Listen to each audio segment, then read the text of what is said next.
عثمان رضی اللہ تعالیٰ عنہ کا بیان ہے کہ میں نے رسول اللہ صلی اللہ علیہ وسلم کو فرماتے ہوئے سنا کہ جس شخص نے اپنے مال سے اللہ کے لیے مسجد تعمیر کی، خواہ پرندے کی گھونسلے جیسی ہی ہو، اس سے بھی چھوٹی ہو، تو اللہ اس کے لیے جنت میں اسی طرح کا گھر بنا دے گا۔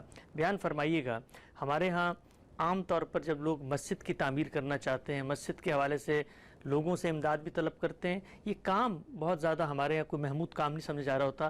اللہ کے پیغمبر نے مسجد بنانے پر جنت کی بشارت دی۔ اس کو ذرا اصول میں سمجھ لینا چاہیے۔ ہم جب اللہ کے دین کو قبول کرتے ہیں تو اس میں کچھ چیزوں پر ایمان لاتے ہیں، کچھ چیزوں کو ہمارے لیے دینی فرائض کی حیثیت سے لازم کر دیا گیا ہے، کچھ چیزوں کی ترغیب دی گئی ہے۔ جن چیزوں کی ترغیب دی گئی ہے ان پر بھی اللہ تعالیٰ نے ہم سے اجر کا وعدہ فرمایا ہے، اور اللہ کے پیغمبر نے بھی اس کی بشارت دی ہے۔ ہم یہ سب کام اللہ کی خوشنودی کے لیے انجام دیتے ہیں۔ اس کے نتیجے میں اللہ تعالیٰ جنت کا فیصلہ کریں گے۔ جنت کا فیصلہ قرآن مجید سے یہ معلوم ہوتا ہے کہ انسان کے مجموعی طرز عمل کی بنا پر ہوگا۔ چنانچہ اس چیز کو کئی پہلوؤں سے قرآن مجید نے واضح کیا ہے۔ جہاں تک اعمال نامے کا تعلق ہے اس میں تو ہر چیز درج ہوگی، وہ انسان کے سامنے بھی آ جائے گا، یہ بھی معلوم ہو جائے گا کہ اس میں کس چیز کا غلبہ ہے، لیکن فیصلے کی بنیاد یہ ہوگی کہ مجموعی حیثیت سے ایمان و اسلام کی کیا صورتحال رہی ہے۔ جب یہ فیصلہ ہو جائے گا تو اللہ تعالیٰ جنت یا فردوس یا جو لفظ بھی استعمال کیجئے اس میں اپنی نعمتیں انسان کے لیے ارزانی فرمائے گا۔ وہ نعمتیں گھر ہوں گے، باغات ہوں گے، زندگی گزارنے کے دوسرے لوازم ہوں گے۔ قرآن مجید نے جگہ جگہ ان کی تصویریں ہمارے سامنے رکھی ہیں۔ اس ذیل میں جتنے بھی نیک اعمال ہیں، یعنی کوئی راستے سے کانٹا اٹھا دیتا ہے، کوئی اپنے ہمسائے کے لیے ایک خیر کا کلمہ کہہ دیتا ہے، ان سب کا اجر آپ کو ملے گا۔ روایتوں میں بیان ہوگا اس کا یہ اجر ہے، اس کا یہ اجر ہے۔ ان سب اچھے اعمال میں پھر دو طرح کے اعمال ہو جاتے ہیں۔ ایک وہ جو ہم انسانوں کی خدمت کے لیے کرتے ہیں، اور ایک وہ جو ہم اللہ تعالیٰ کے دین کی نصرت کے لیے کرتے ہیں۔ دو ہی پہلو ہیں جن سے نیک اعمال وجود میں آتے ہیں۔ یعنی ایک اللہ کا دین ہے جس کو ہم نے قبول کیا، اس میں تقاضا جس لفظ سے تعبیر کیا گیا ہے وہ نصرت ہے۔ اللہ کے دین کو کسی مدد کی ضرورت ہے تو ہم وہ مدد فراہم کر دیں، اور انسانوں کی کسی خدمت کی ضرورت ہے، وہ ہمسایہ ہے، وہ بھائی ہے، وہ عزیز ہے، وہ دوست ہے، وہ معاشرے کا کوئی عام فرد ہے، تو اس سے دریغ نہ کریں۔ یہی چیز ہے جس کو پیغمبر بھی بیان کرتے ہیں۔ تو مسجد کیا ہے؟ یہ اصل میں نصرت دین کے لیے کیا جانے والا نیکی کا کام ہے۔ لوگوں کو اللہ کی عبادت کرنی ہے، اور عبادت میں ترغیب دی گئی ہے کہ لوگ اجتماعی طور پر اس کا اہتمام کریں۔ نماز کے اجتماعی اہتمام کے لیے معبد بنایا جاتا ہے۔ آپ نے کسی ایک چبوترے کا انتخاب کر لیا اور محلے میں اس پر نماز پڑھنا شروع کر دی، کسی درخت کے سائے کا انتخاب کر لیا کہ یہاں دو صفیں بچھا دیں گے اور یہاں مل کے نماز پڑھ لیں گے، اور اگر اللہ نے توفیق دی تو آپ نے محلے کے لیے ایک معبد بنا دیا، یا کسی بستی کے لیے اسی طرح ایک مسجد تعبیر کر دی۔ یہ سب کیا ہیں؟ یہ اللہ کے دین کی نصرت کے کام ہیں۔ اللہ کے دین کی نصرت کے وہ کام جو معمول میں کیے جاتے ہیں، اگر آپ غور کر کے دیکھیں تو ان میں سب سے پہلا اور سب سے بڑا کام معبد کی تعمیری ہے، مسجد کی تعمیری ہے۔ اس لیے کہ باقی سب کام تو حالات کے لحاظ سے پیدا ہوں گے، یہ وہ چیز ہے جو ہر وقت مطلوب ہے، جس کی بنا اللہ کے پیغمبر نے رکھ دی ہے، جو ہر وقت مسلمانوں کی مذہبی ضرورت ہے۔ وہ اپنے پروردگار کے حضور میں جمع یہاں ہوتے ہیں، 5 وقت نماز کے لیے جمع ہو کر مل کر اللہ کے سامنے سر بسجود ہوتے ہیں۔ یہی وہ جگہ ہے جہاں ان کی اجتماعی زندگی پروردگار کے ساتھ اپنے تعلق کا اظہار کرتی ہے۔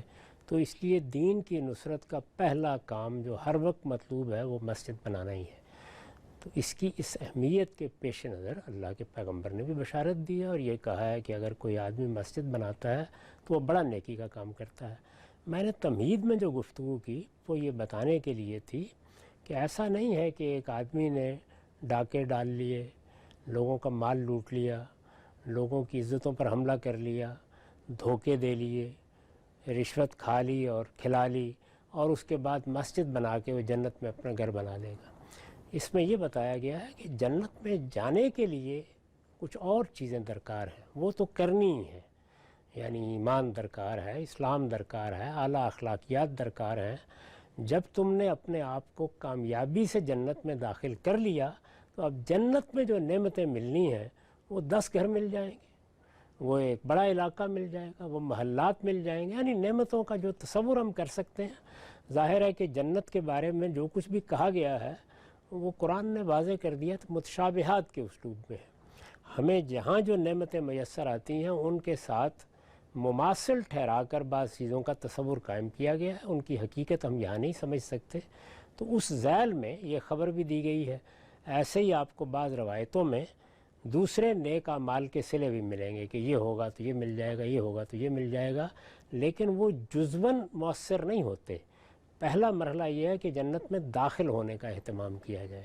تو جنت میں داخل ہونے کا اہتمام تو ایمان و اسلام کے لازمی تقاضوں کو پورا کرنے ہی سے ہوتا ہے۔ ایسا بڑی یہ ایمان افروز اور بڑی خوبصورت آپ نے یہ تشریح اس کی پیش کی۔ بالعموم جس طرح کی روایتوں کو ہم سن کے سمجھتے ہیں کہ یہاں پر کوئی متفرق انڈیپینڈنٹ نیکی کی بات بیان ہو گئی ہے، لیکن وہ پورے کے پورے دین کے مقصد سے کیسے متعلق ہوتی ہے، بڑی شاندار انداز سے آپ نے اس چیز کو واضح کیا۔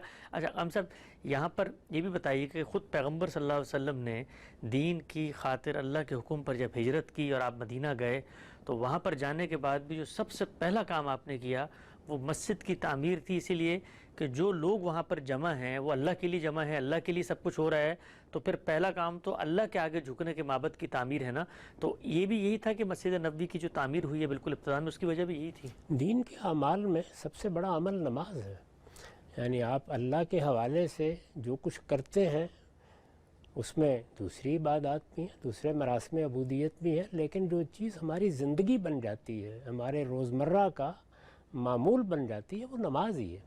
تو سب سے پہلا اہتمام نماز ہی کا کرنا چاہیے، یعنی نماز ہی اصل میں دین کا سب سے پہلا اظہار ہے۔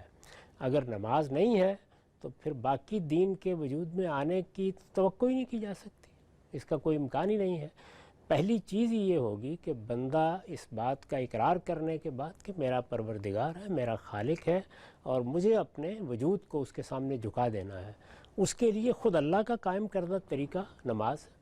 اور اللہ جب کسی چیز کا طریقہ خود بتا دیں تو پھر میں یا آپ اس کے بارے میں کوئی دوسری بات تو نہیں کہہ سکتے۔ تو اللہ تعالیٰ کے حضور میں کیسے جانا ہے، اس کے سامنے عبودیت کے مراسم کس طرح ادا کرنے ہیں، اس میں ہماری عقل کو آزاد نہیں چھوڑا گیا، اور یہ بات بالکل صحیح ہے کہ ایسا ہونا بھی نہیں چاہیے تھا۔ عقل نے جب بھی اس معاملے میں اپنے طور پر کوئی طریقہ ایجاد کرنا چاہا ہے تو یا انسانیت کی تذلیل بن گیا ہے، اور یا وہ حدود سے تجاوز کر کے کوئی اور ہی چیز کی صورت اختیار کر گیا ہے۔ تو اللہ نے جو طریقہ خود مقرر کیا گیا وہ نماز ہے۔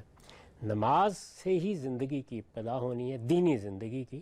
تو اس لیے اللہ کے رسول کو جب موقع ملا کہ وہ آزادانہ طریقے پر زندگی کی ابتدا کر سکیں یا دعوت کی ابتدا کر سکیں، تو اگر آپ مجھ سے پوچھیں تو میں بھی یہی کہوں گا کہ سب سے پہلا کام یہی ہونا چاہیے تھا کہ ایک معبد تعبیر کیا جائے، یعنی اللہ کی عبادت کا گھر۔ خود اللہ تعالیٰ نے اس زمین کے اوپر بھی یہی بات سب سے پہلے بیان کی ہے کہ وہ گھر جو اللہ کی عبادت کے لیے بنایا گیا وہ بیت اللہ یا بیت الحرام یا مسجد حرام ہے، وہ بھی مسجد ہے۔ تو مسجد ہی سب سے پہلے بنائی جائے گی، مسجد ہی سے دینی کاموں کی ابتدا ہوگی۔ اللہ کا بنایا ہوا، اللہ کا سکھایا ہوا طریقہ یہی ہے، تو اللہ کے پیغمبر نے یہاں سے ابتدا کی۔